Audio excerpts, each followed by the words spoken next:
Hello and welcome. I've got an interesting one for you today. This is a question that's very dear to my heart because it's closely based on the first model of question I ever did. It's a sort of debt modeling 101 with questions about, your sort of most common types of debt, meaning you've got a sort of mortgage payment with equal principal and interest payments over the period. You've got a loan with equal principal payments, and a little bit of interest capitalization. We'll talk about that later. And then a bond where you just pay interest over the lifetime and then repay the debt at the end. Um, I like I said, my first model of question about 8.5 years ago, I totally blew it. It took me more than an hour to build this, even though, like I said, this is kind of debt modeling 101. And I still didn't get all the question right. I had to use goal seek to size the mortgage payment because I had never used the functions to work that out before. But I learned a ton from it, and I learned even more by going back and trying it again and going back and trying it again later, to the point where now, it's relatively second nature to me to build something like this.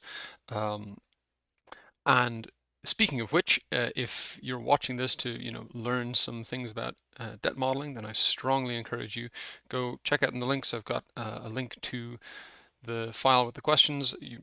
Watch me walk through the introduction, but then stop the video, go away, give it a try. You'll learn a lot more by watching it after that than by watching it before you've actually tried it yourself. So let's take a quick walk through. The original question came with a page of associated notes. I've tried to boil that down to just a few bullet points within the file, but I'll offer some explanation as well in case that's all not clear. So we're modeling three different debts, like I said, a mortgage, a loan, and a bond. All debts are assumed on the last day of a quarter, so it just means these start dates are always quarter end dates, and then interest starts charging from the first day of the following quarter. All payments are due on the last day of the quarter, so that's interest and principal payments, last day of the quarter. Interest is calculated on a 3360 basis, so in other words, the quarterly interest is just the interest rate divided by 4 times the opening balance. And again, you can just use the opening balance because payments are only made on the last day of the quarter, so the opening balance is the balance for the whole quarter. So, like I said, three debts. We've got a mortgage. We borrow $2 million at the end of 2019 for 30 years at 6.75%, and we have to figure out the amount we can repay each quarter in total, principal plus interest, so that that'll exactly pay off over 30 years. Then the loan, we borrow $500,000 at the end of March of 21. Total loan term is 10 years.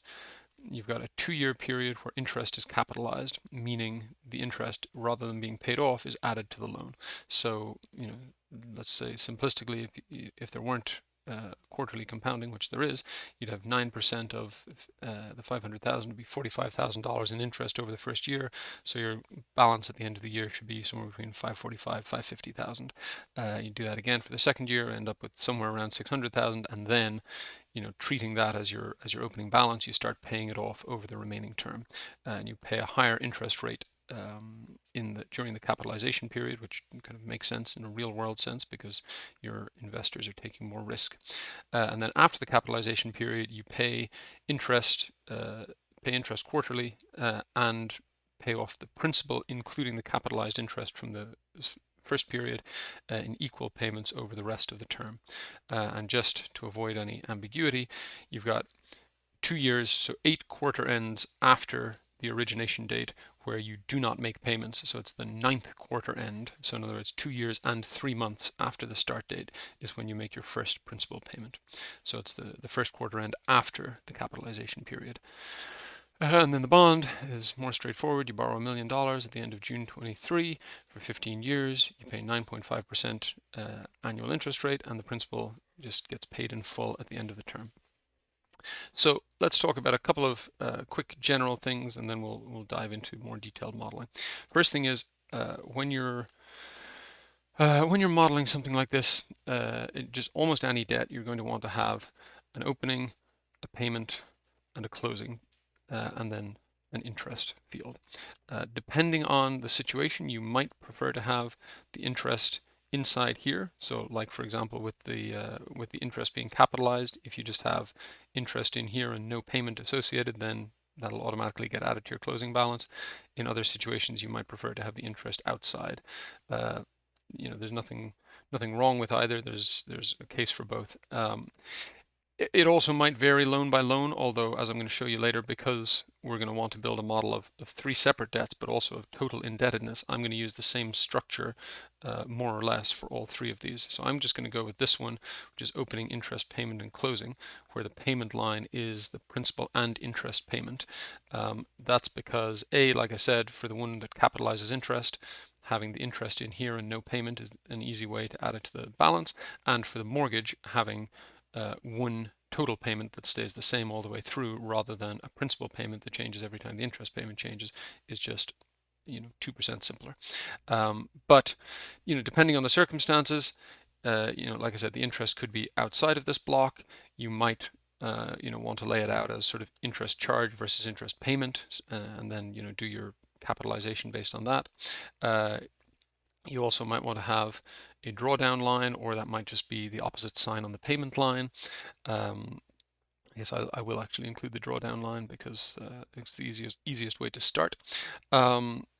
And also you might want to split the payment. So sometimes you'll need to say this is the interest payment, this is the principal payment, or you might split further. You might say that, this is the mandatory principal payment, and then there might be a term like, say, a cash sweep, for example, where any leftover cash beyond a certain minimum operating balance has to be paid into one or multiple debts in various different ways. But for this, I'm just going to go with start with an opening balance, add the interest, subtract a payment, draw down, if any. In this case, we only ever draw down at the start, and then a closing balance.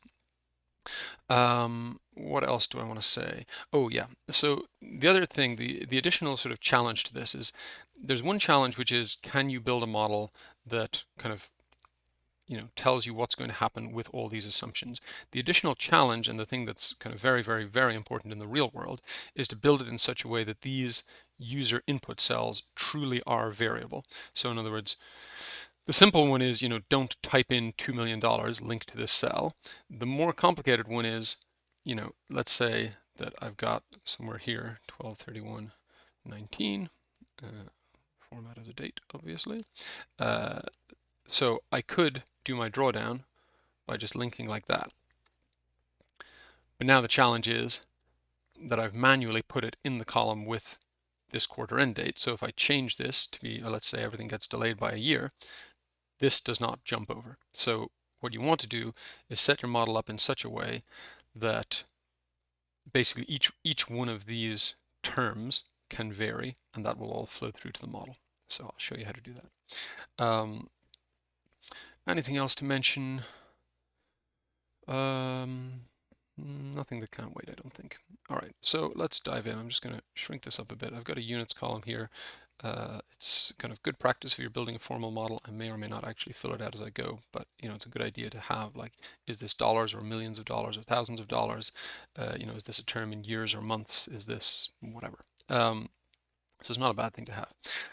We've also got this nice setup that the model has already come with sections here. So I'm going to have a section for the mortgage, and I'll have a section for the loan, and I'll have a section for the bond down here. Whoops, all right, wrong button.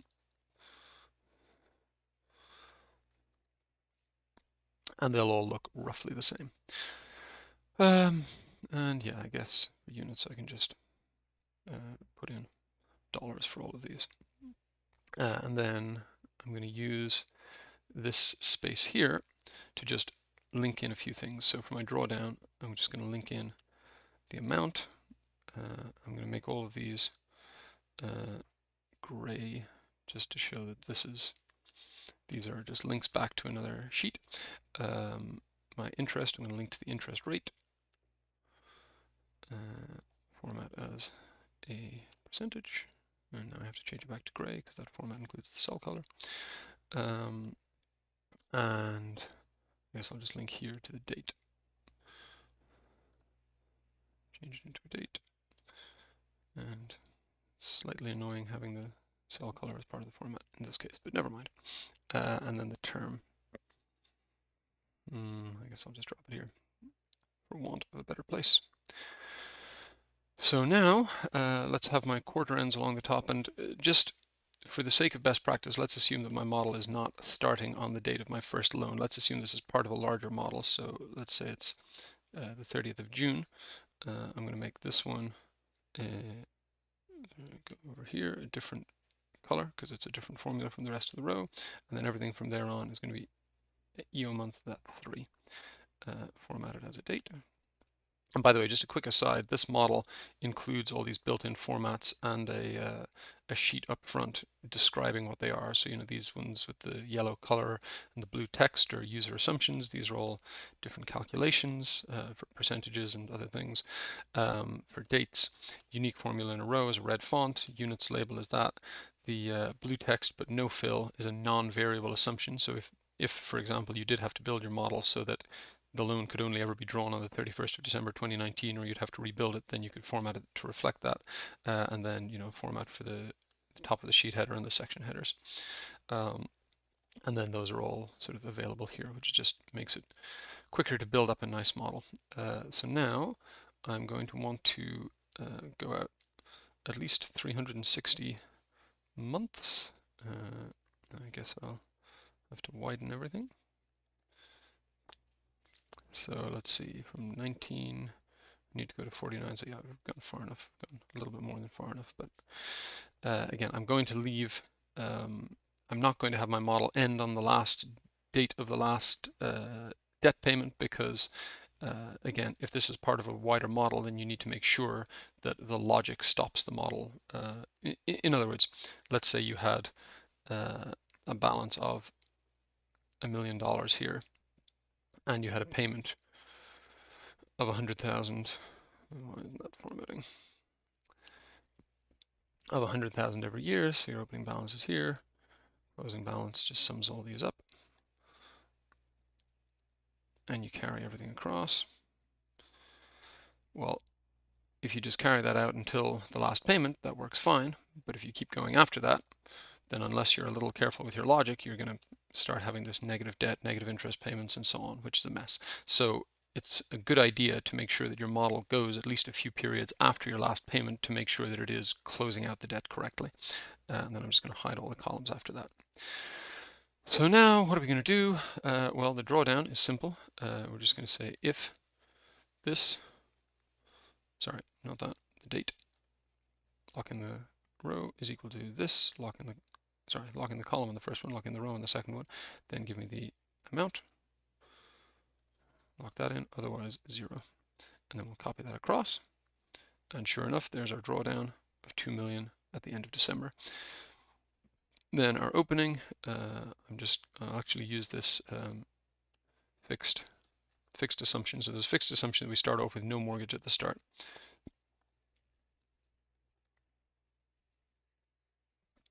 Because the logic doesn't work unless you actually draw it down during the term. And then you carry all of those across. And now you see the 2 million bounces around and sticks in there.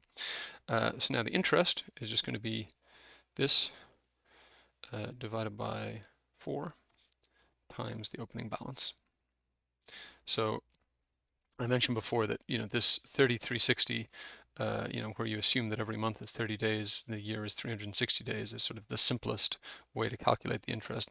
In other cases, with like actual over 365, for example, your interest payment in a particular month will depend on the number of days in the month, or the interest payment in the quarter will depend on the days in the quarter. But for this one, it's sort of everything is as simple as can be. In the real world, things get lots and lots more complicated. So then let's, I'm just going to, how am I going to do this? I really want, okay, I think what I'm going to do is actually just extend this a little bit so that I can put labels on these in that same gray. So I'm going to say rate, draw, date, amount, years, and I'm going to add here the payment. And here, so you can use the PMT function to work out the size of a mortgage payment in Excel.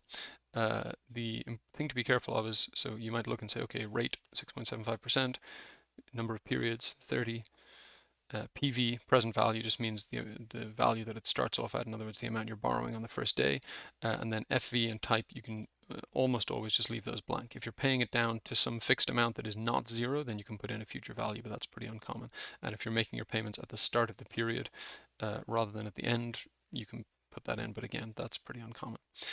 So there's the payment, but the problem is when you say here's the annual interest rate and here's the number of periods as years, then it's calculating as though you were making one payment per year. But in this case, we're making quarterly payments. So we want to divide that interest rate by 4 to get the quarterly interest rate, and multiply the number of years by 4 to get the number of, because it's the number of payment periods. So we're making 120 payments over 30 years. And that gives you a more sensible looking payment. Obviously the test is going to be, when we put it in and when we zip across to the end of the thing, we should get a 0. And we'll check that in a second. So then I'm just going to say, so I could do a sort of check to, sometimes people will put in like a flag to see are we in the repayment period or something like that. One simple option is just to say this is going to be the max of this and minus that minus that. In other words, this is the payment amount, but you can never pay off more than the opening balance plus the interest charge for that period. And then if you carry that over, you'll see that immediately jumps to the correct payment amount for all of these periods. And then if I carry it across, hopefully we'll see it get to, yes. Okay, so what you'll see here is it doesn't get to exactly 0. That's because of just rounding. So you see there's like 1 by 10 to the minus 8. So in other words, it's off by 100 millionth of a cent. And that's the advantage of having this set up, because then it says, okay, fine, I'll pay off 100 millionth of a cent in the next period. And so you actually get this more visually appealing actual 0. But if you end up with your model having zeros all the way across, that is okay, because like as long as you have some check that makes sure that there are zeros that mean off by 100,000th rather than off by $1, because even with rounding you should never be off by as much as that. So that's the mortgage model. Then let's take this and see how much of it we can sort of reproduce for the loan model. Obviously it didn't like that because a lot of the references are not working now, but don't worry too much about that.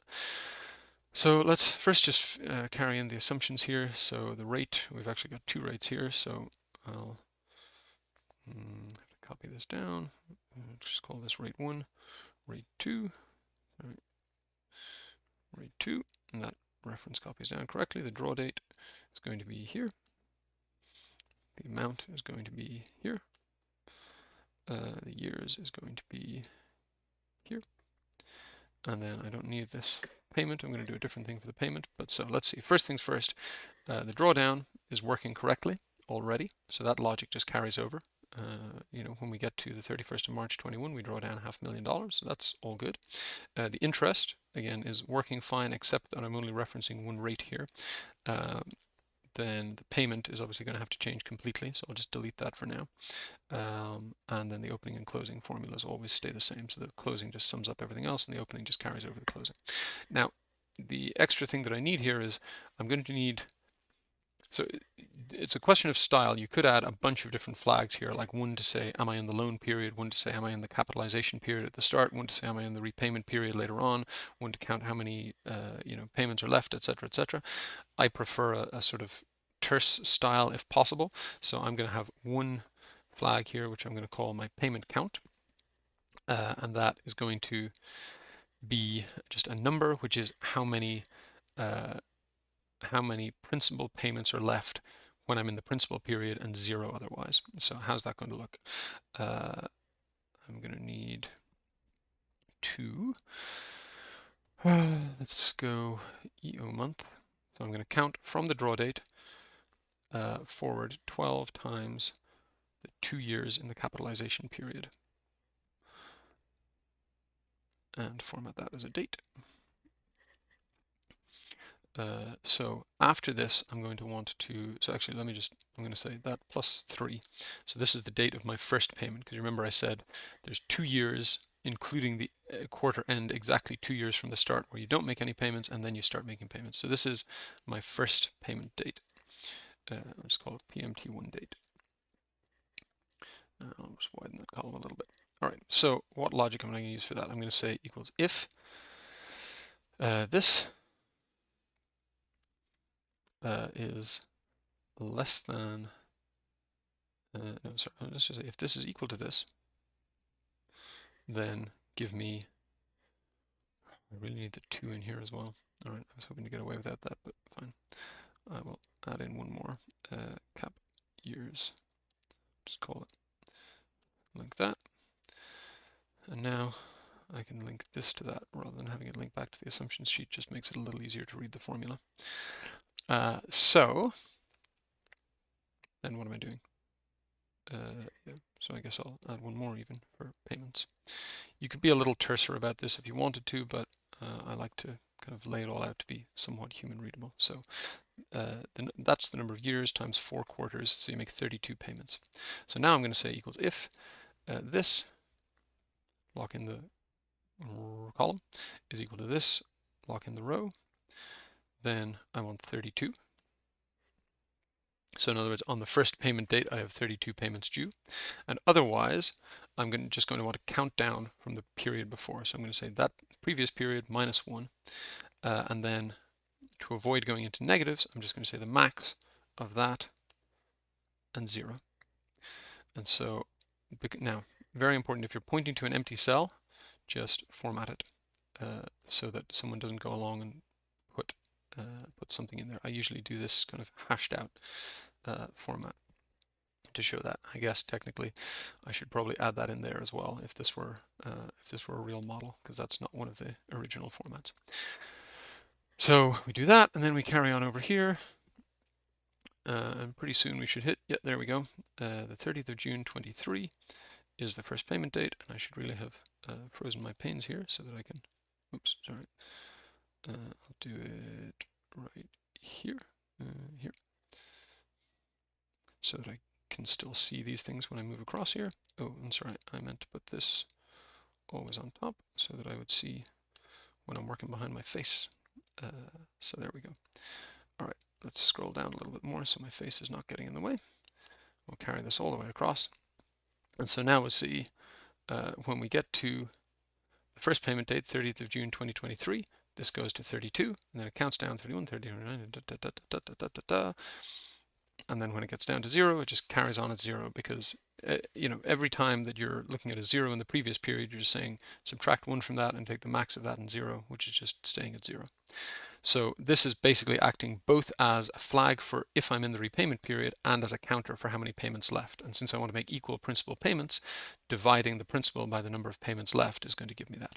So now I can use the fact that this is a flag to change my interest rate here. So I'm going to say if this is greater than 0, then I'm in the repayment period, in which case I want rate 2. Otherwise, I'm in the capitalization period and I want rate 1. Then divide that by 4 and multiply it by the opening balance. So we'll carry this across, shouldn't make any change here. And then right here, I'm in the repayment period and I should see the payment go down because I'm on a lower rate. And that is indeed what I see. Good. And then finally, we'll do the payment. So I'm going to say equals if this is greater than 0, in other words, if I'm in the repayment period, then pay the interest, so minus the interest, and then pay the principal divided by the number of principal payments remaining. And otherwise, don't pay anything. So I copy this across. So you'll see no payments during the capitalization period. And then I get to the end of the capitalization period and I start paying off. And if I come across, sure enough, and with this one, because of the way the logic is set up, the last payment automatically clears it to 0 because you're saying pay this period's interest and all of this period's principal, because there's only one payment left. So you don't really need to worry about a leftover balance. Okay, so that's the loan. And finally, the bond. The bond is super straightforward. I'll just copy this one because it has fewer bells and whistles, and we need very few bells and whistles for the bond. So my rate is going to be, come down here, 9.5%. My drawdown date is going to be here, June 23. My amount is going to be $1 million. My years is going to be 15. And I don't need this payment. So let's just check. Sorry, scroll down a little again so I'm not behind my face. So again, the drawdown is already working. The interest calculation is already working. The payment is a hot mess, but that's okay, because that's the bit that we're going to change. So the payment logic for the bond is simple. It's you always pay the interest, and then, oh, actually, sorry, I do want one more thing here, which is payoff. Payoff date. And that is going to be EO month. From there, 15 years times 12 gives you the number of months, and that's the date you pay off the bond, which is exactly 15 years later. So 30th of June to 30th of June, 23 to 38. And then my formula is just going to be pay off the interest whenever there's interest, and then if this equals this, then pay off the principal. Otherwise, don't. So we copy this across, and sure enough, as soon as interest appears, we start paying it off, and then swoosh along over for a little while. And oops, that's strange. Oh, sorry, I have the wrong sign. Yes, because I've made it minus on both here and here, so I've doubled my debt instead of paying it off. So that was silly. So you got to be a little careful there. So let's try again. Zip along to the end, and there we go. So here we pay off the 23,750 in interest and the million in balance, and then we're done, closed out. So then the last thing that we're going to want is just a sort of summary. And what do I want for that? I'm going to want what's the closing balance on all the debts, what's the interest charge on all the debts, and what's the payment on all the debts. And you could go and kind of manually pick them up one by one, but the nice thing about having laid them all out with exactly the same logic and importantly exactly the same names is I can do a sum ifs. So let's just do that instead. So I'm going to lock in just the rows there, where this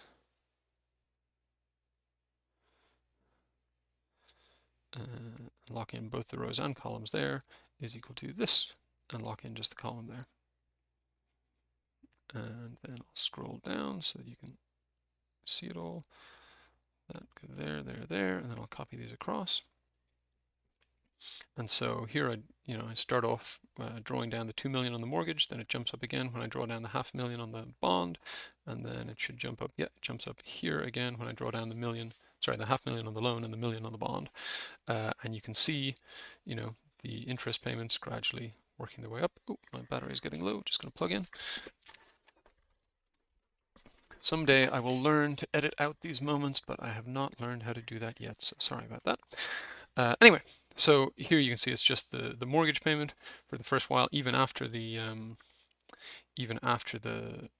loan gets added to the balance, because you're still in that capitalization period, and then the 2 years of the capitalization period end just at the same time as the bond kicks in, so suddenly your payments get a lot bigger. That's an important thing to know if you're planning cash flow for this company. And you work your way across, and then after a while everything is paid off except the mortgage, and then eventually the mortgage is paid off. So let's just quickly take a look at the questions to make sure I actually did this right. What's the mortgage interest in the first quarter? That is right here. I got that right. What is the quarterly mortgage payment? I put a minus on it because I have it with a positive sign over here. And the first quarter end with a balance less than or equal to 1 million. So you could just go and look it up, but let's assume that this is something you want to have like in a report for management where it'll flex and adapt as you change the assumptions. Then I'm just going to type in 10 to the 6 rather than losing track of how many times I've hit 0. Where am I looking it up? I'm looking it up in the mortgage closing, so let me get this out of the way, in the mortgage closing balance array. Lock that in. I'm returning a date from here, lock that in, and then if not found, I can leave blank. Match mode, I'm going to go down to -1, so exact match or next smallest item. In other words, I want to find the first thing where it's below 1 million, and then I'm going to search first to last. So again, I want, oops, sorry, I didn't hit tab on the -1, and then 1 to search first to last. So I want to know the first quarter end where the balance is below 1 million. And that is 51,774, which is super helpful. But if I change the format, 30th of September 2041, Q3 41. So that's what I wanted. Okay, balance of the loan at the end of the capitalization period. So let's come down here. No, I don't want to be behind my face. I finally figured out how to put OBS on top when I'm recording so that So that, oh, sorry, I'm over at the wrong end. That's why it's complaining. So that I don't forget to not work behind my face. Payment in Q3 of 27. So we're going to zip over a little further. 27, Q3 is September. That's the payment. And again, I think I had a positive sign on, so I'll just put a minus there. And total interest charged over the lifetime with a note saying include capitalized interest. So we just have to sum up that interest column, which is here. And that's all checking out. Good. Bond. It'd be very embarrassing if I got the bond wrong, considering how simple it is. But let's go check. I'm going to go back here. So quarterly interest payment. I guess I'm just going to, since in theory I could change the assumptions and move it around, I'm just going to make it max of this, since they're all the same. So the max will just be the only thing that's not zero. And the total interest paid is just going to be the sum of this. Checks out. Okay, and then total interest on all debts in 2025. So interest in 25, jump way back over here.